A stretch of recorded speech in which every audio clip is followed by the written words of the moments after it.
Welcome to MBTV. కర్నూలులో జరిగిన super GST super savings బహిరంగ సభలో ప్రధాని మోదీ మంత్రి నారా లోకేష్ ను ప్రశంసించారు.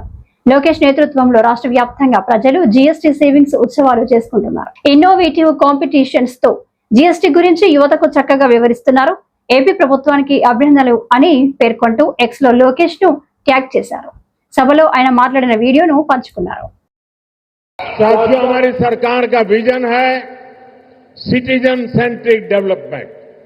इसके लिए हम लगातार नए रिफॉर्म्स के जरिए सिटीजन्स के जीवन को आसान बना रहे हैं। देश में 12 लाख रुपए तक की आय पूरी तरह से टैक्स फ्री हो चुकी है। सस्ती दवाइयां, सस्ता इलाज, बुजुर्गों के लिए आयुष्मान कार्ड जैसी अनगिनत सुविधाएं, इनसे ईज ऑफ लिविंग का एक नया अध्याय शुरू हुआ है।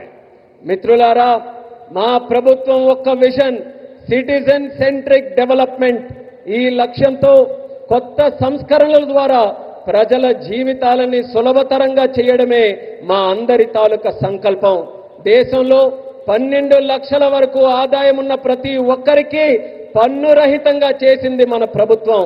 తక్కువ ధరకే మందులు, మెరుగైన చికిత్స మరియు వృద్ధుల కోసం ఆయుష్మాన్ భారత్ కార్డులు వంటి సౌకర్యాలు, వీటన్నిటితో ప్రజల జీవిత విధానం సౌకర్యవంతంగా చేసే కొత్త అధ్యయనాన్ని మన భారతదేశంలో మనం ప్రారంభించాం. साथियों, नवरात्रि के पहले दिन से जीएसटी में भी भारी कटौती की गई है। मुझे देखकर बहुत खुशी है कि नारा लोकेश गारू के नेतृत्व में यहां लोग जीएसटी बचत उत्सव को सेलिब्रेट कर रहे हैं। आप इतनी सफलता से सुपर जीएसटी सुपर सेविंग अभियान भी चला रहे हैं। మిత్రులారా, నవరాత్రుల తాలూకా మొట్టమొదటి రోజు నుంచి జీఎస్టీపై భారం కూడా మన ప్రభుత్వం తగ్గించింది. నాకు చాలా సంతోషంగా ఉంది. యువ నాయకుడు నారా లోకేష్ గారి నాయకత్వంలో ఇక్కడ ప్రజల అందరూ కూడా జీఎస్టీ పొదుపు ఉత్సవాన్ని ఒక పండగ వాతావరణంలో మీరందరూ జరుపుకున్నారు. మీరు సూపర్ జీఎస్టీ సూపర్ సేవింగ్స్ అనే కార్యక్రమం తాలూకా ప్రచారం కూడా ఇంతే విజయవంతంగా ప్రతి ఒక్కరూ కూడా నిర్వహించారు. मुझे बताया गया है कि आंध्र प्रदेश लोगों को नेक्स्ट जनरेशन जीएसटी रिफॉर्म से 8,000 करोड़ रुपए से ज्यादा की सेविंग होगी।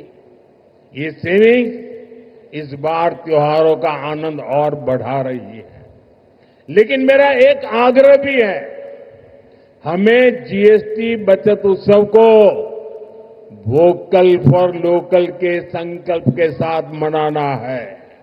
నాకిప్పుడే చెప్పారు, నెక్స్ట్ జన్ జీఎస్టీ సంస్కరణల ద్వారా ఆంధ్రప్రదేశ్ ప్రజలకు 8,000 కోట్లకి పైగా ఆదా చేసుకునే పరిస్థితి వచ్చింది. ఈ పొదుపులు ఈ పండగ సీజన్ యొక్క ఆనందాన్ని మరింత పెంచబోతున్నాయి. కానీ నా తాలూకా అభ్యర్థన కూడా ఈ రాష్ట్ర ప్రజలందరికీ ఉంది.